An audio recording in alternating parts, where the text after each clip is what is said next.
everybody and welcome back to my channel. My name's Amanda and this is the Strawberry Moon Homestead. So if you have not been following my channel, I focus a lot on suburban homesteading, traditional skills, prepping, and frugal meal ideas. So 2 years ago, I learned how to make my own soap. And it has been an amazing experience so far. The soaps you buy in stores can oftentimes be really harsh on your skin. They're expensive and they're full of a lot of ingredients that aren't really healthy. The soap that I make is made with 2 different ingredients. It's really soft and supple on your body, and you can also make it and give it away as gifts. So today I'm going to teach you how to make your own olive oil based soap. It's a really soft soap that leaves your skin feeling really nice and soft. All you need for this soap is olive oil and lye. So come along with me and I'll show you exactly how I make my olive oil soap. All right, so I started off measuring my fats, which is my olive oil, and I needed 50 ounces for this recipe. So that's what I've got here. I just used the regular Kirkland brand olive oil. All right, so next I am going to need 10.3 ounces of purified water, or you can use distilled water.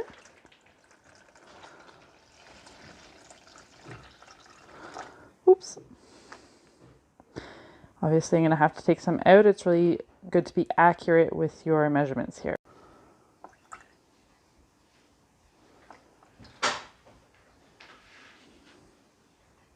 There we go. All right, so next I'm going to do 6.41 ounces of lye.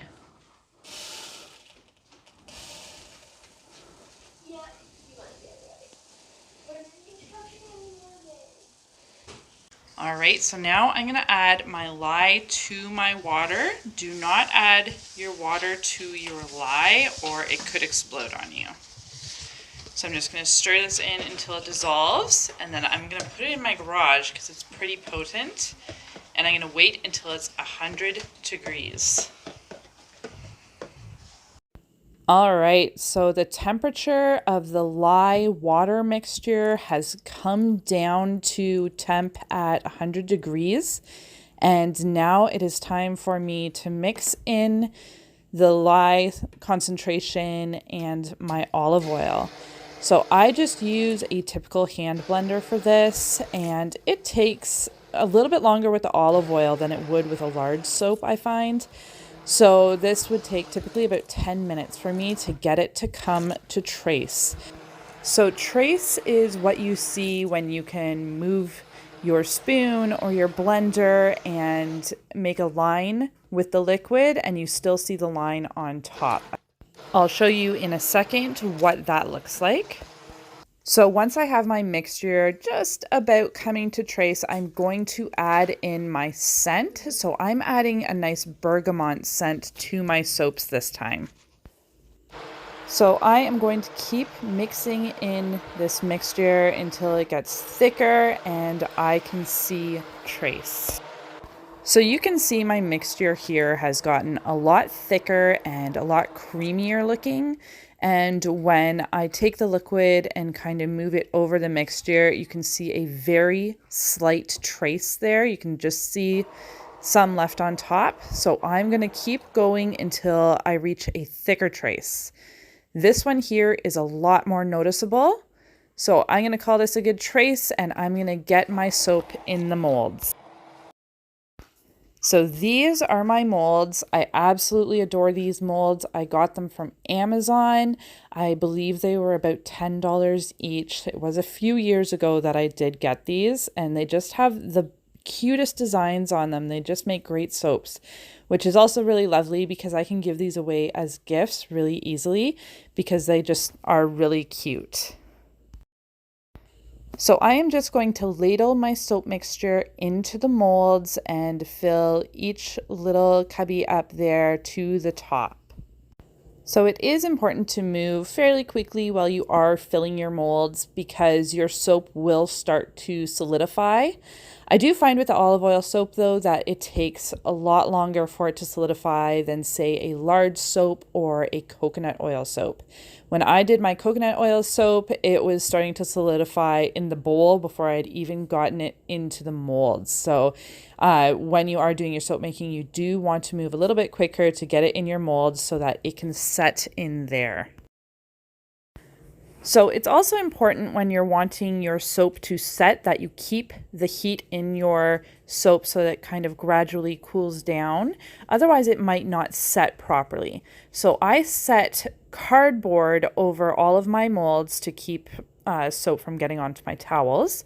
And then I cover all of my molds up with a bunch of different towels just to keep the heat in. So then you're going to leave your soaps overnight. Normally it takes about 24 hours for your soap to set, although I have had soap set within 3 or 4 days sometimes. So if it is not fully set the next day, don't panic, just leave it a little bit longer. From what I've read, sometimes it can take up to 2 weeks for your soap to set properly. I've not personally experienced that. The longest I've waited is 3 days. But typically, especially with a large soap or a coconut oil soap, your soap will be set the following day. These were also set the following day. And after I get these all popped out of their molds, I am going to set them up in a nice place for them to cure without being disturbed at all. So kind of out of the way of kids and animals where they can sit for 3 weeks to cure.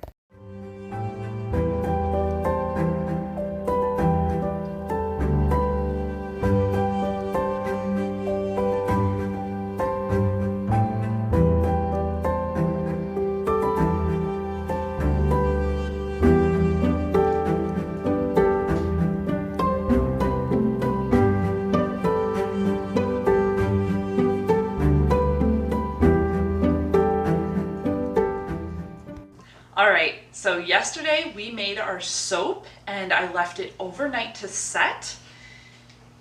And then I popped it out this morning and this is what it has given to us. It's a nice, beautiful, soft soap. These molds are amazing.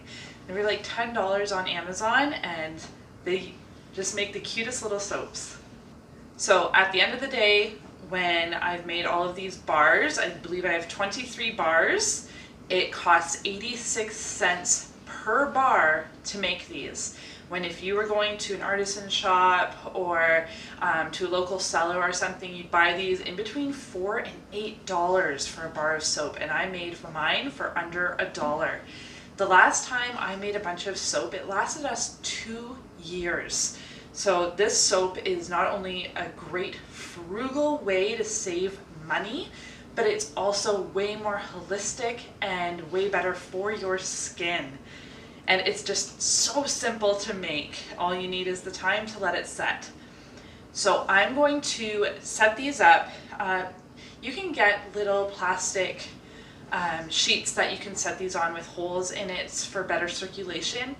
I don't have these, but so what I'm going to do is I'll let them sit for a week like this, and then I'll rotate it and let it sit up for a week, and then I'll probably rotate it to its other side and let it sit like that, and that way it can cure on all the different sides.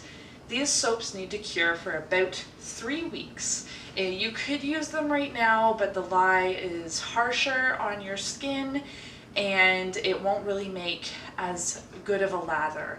You need to let it cure so that it makes a good lather and the lye has dissipated out of the soap so it's not so harsh on the skin. So 3 weeks to let these cure and you have a bunch of lovely homemade soap bars. Well, I hope this video has really helped you guys and you guys go out and make all of your own soaps. Let me know how they turn out in the comments below. If you're looking for more videos teaching you traditional skills, how to homestead, how to can, homesteading on a suburban lot, or urban preparedness, please make sure that you hit the subscribe button and follow along. That's it for me for now, and I'll see you guys next time.